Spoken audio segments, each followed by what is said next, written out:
इस वर्ष होने वाले लोकसभा चुनाव को लेकर बीजेपी कार्यकर्ता 400 पार के लक्ष्य को जनता के बीच पहुंच रहे हैं।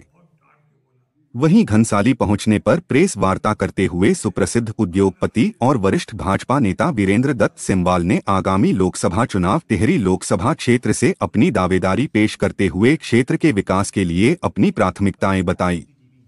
घनसाली बाजार के एक होटल में प्रेस वार्ता के दौरान उन्होंने कहा कि वे लगातार 2 माह से विभिन्न जनपदों का भ्रमण कर जनता से सीधे संवाद स्थापित कर रहे हैं। पूर्व में केंद्रीय परिवहन मंत्री वीसी खंडूड़ी के सलाहकार के रूप में उन्होंने टिहरी लोकसभा क्षेत्र में सड़कों की स्वीकृति दिलाई। इसके साथ ही उत्तराखंड आंदोलन के दौरान सक्रिय रूप से कार्य किया। उन्होंने अपनी प्राथमिकताएं गिनाते हुए कहा कि 4 धाम यात्रा मार्ग से बूढ़ा केदारनाथ धाम को जोड़ने के लिए उत्तरकाशी बेलक त्रियुगीनारायण मोटर मार्ग को स्वीकृति दिलाने के लिए लगातार केंद्रीय सड़क परिवहन मंत्री से मांग की जा रही है। इसके साथ ही प्रतापनगर की तर्ज पर भिलंगना को भी ओबीसी क्षेत्र घोषित कराने की भी पैरवी की जाएगी। उत्तराखंड में सख्त भू कानून व मूल निवास व्यवस्था को लागू करने की भी उन्होंने पैरवी की। भाजपा नेता ने कहा कि पहाड़ के दूरस्थ क्षेत्रों में हथकरघा उद्योग स्थापित कर युवाओं को रोजगार के अवसर उपलब्ध कराए जाएंगे। वर्तमान में मेरठ में टेक्सटाइल उद्योग के माध्यम से पहाड़ के कई युवाओं को रोजगार मुहैया करवा रहे हैं।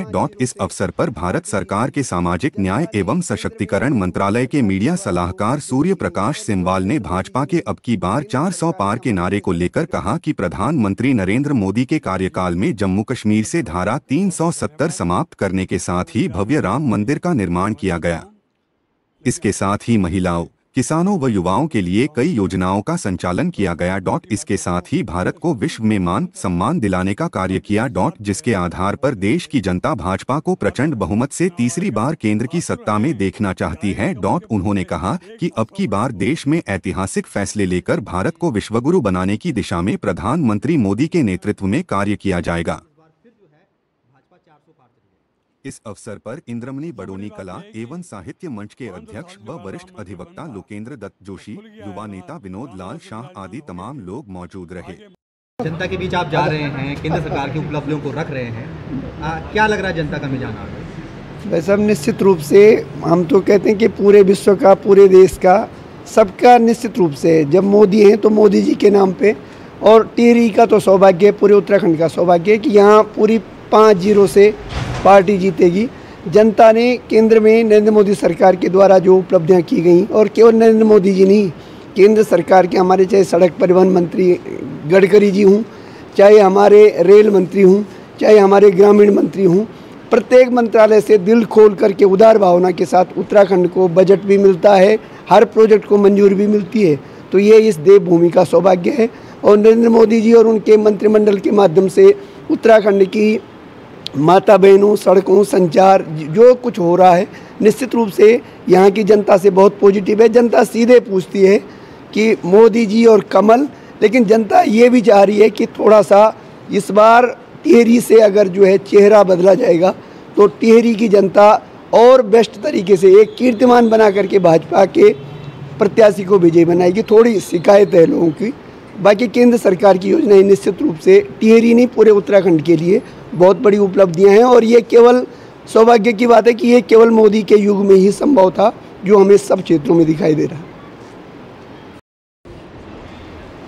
देखिए, सबसे पहले आपका बहुत बहुत धन्यवाद। आपको इंतजार भी करनी पड़ी, मैं क्षमा चाहता हूँ। लेकिन आपका जो प्रश्न है, मैं अभी शुरुआती दौर में कुछ गाँव में गया हूँ, लोग भाजपा की बातों को से संतुष्ट है, पूर्णतः संतुष्ट है। सब एक साथ जो है भाजपा को वोट देने के लिए आतुर हैं। चुनाव आएगा, आतुर हैं कि आएगा कमल के फूट में एक साथ 100% वोट पड़ेगी। अच्छा, कौन कौन सी ऐसी बातें आपको लगी जनता में जो कि घर कर चुकी हैं और जिनको देख करके इस बार फिर जो है भाजपा 400 पार चली है? सबसे बड़ी बात यह है कि 500 साल से जब राम मंदिर बंद था, वो खुल गया है, रामलला से विराजमान हो गए हैं। आगे मथुरा की बारी है। सब देखो जी, थोड़ा बहुत कमियाँ भी होती थी, नजर नया करते हैं। गुलामी थी वो गुलामी ख़त्म हो चुकी है और लोग बहुत खुश हैं। थोड़ा बहुत कमी होगी भी तो कोई जिक्र नहीं हो रहा। सब भाजपा, जय भाजपा तय भाजपा। इस समय जो है लोकसभा चुनाव में प्रत्याशी को लेकर के टिहरी लोकसभा क्षेत्र में लगातार कयास लेकर जा रहे हैं जो बदले जाएंगे। आपको अगर इस बार जिम्मेदारी दी जाती है टिहरी लोकसभा में तो क्या निर्वहन करने के लिए तैयार हैं आप? देखिए, मैं पार्टी का एक छोटा सिपाही हूँ और हाईकमान यदि मुझे आदेश देगा तो मैं हाईकमान का आदेश का पालन करूँगा। मेरी व्यक्तिगत कोई ऐसी इच्छा नहीं है, लेकिन हाईकमान कहेगा तो मैं उसका पालन करूँगा। मुझे एक जो कई कार्यकर्ता ऐसे हैं जो वर्षों से पार्टी की सेवा कर रहे हैं लेकिन उनको कोई जिम्मेदारी नहीं दी गई, आपको लगता है एक बार फिर दायित्व बांटे जाने चाहिए? देखिए, भाजपा एक बहुत बड़ी विश्व की नंबर 1 पार्टी बन गई है और आपने पिछले 3 राज्यों के चुनाव देखे होंगे कौन कौन मुख्यमंत्री बने हैं, इसलिए सबको सब्र करना चाहिए। समय आने पे कब किसी जिम्मेदारी मिल जाएगी कुछ नहीं पता।